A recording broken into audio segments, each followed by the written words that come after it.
بسم اللہ الرحمن الرحیم۔ مور کو جنت سے کیوں نکالا گیا؟ کہتے ہیں کہ جب اللہ نے حضرت آدم اور اماں حوا کو جنت میں رہنے کا حکم سنایا اور ابلیس کو جنت سے بے دخل کر دیا تو اس کو بڑی تکلیف ہوئی اور وہ اپنی اس دشمنی کی آگ میں جلنے لگا اور ہر وقت اس طاق میں رہنے لگا کہ کیسے ان کو جنت سے نکلوائے۔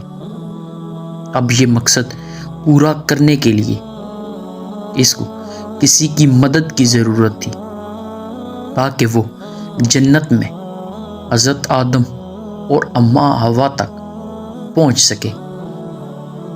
ابلیس کی مدد کس نے کی اور اماں حوا تک پہنچنے میں کیسے کامیاب ہوا؟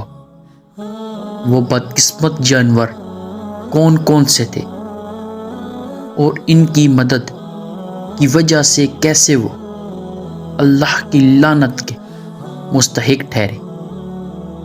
یہ سب ہم آج آپ کو بتائیں گے۔ اس کے بارے میں مکمل تفصیل جاننے کے لیے آپ سے التماس ہے کہ ہمارے ساتھ رہیے گا۔ ان معلومات میں سے آپ کو آگاہی حاصل ہو سکے۔ اللہ تعالیٰ نے انسان کو اشرف المخلوقات پیدا فرمایا ہے اور حضرت آدم کو خود اپنے ہاتھوں سے پیدا فرمایا ہے۔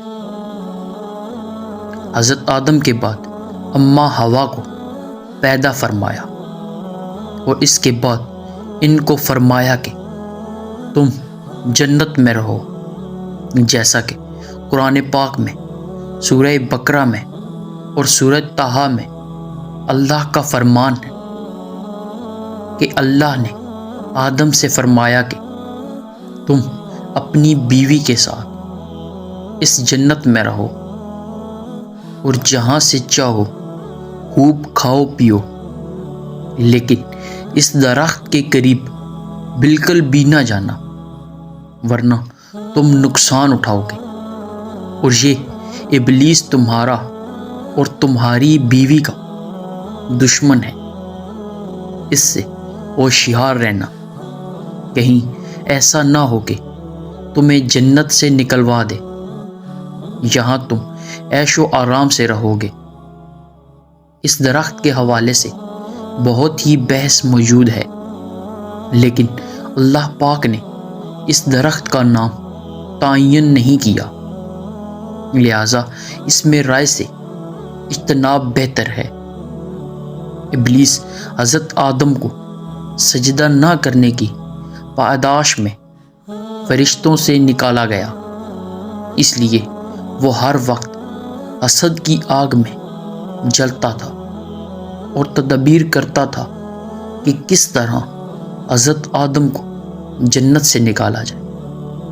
اس نے سب سے پہلے مور سے دوستی کی، یعنی مور سے دوستی کی اور پھر اپنی دوستی کا واسطہ دے کر بولا، مجھے اپنے بازوؤں پر بٹھا کر وحشت میں پہنچا دو تاکہ میں اپنے دشمن سے بدلہ لے سکوں۔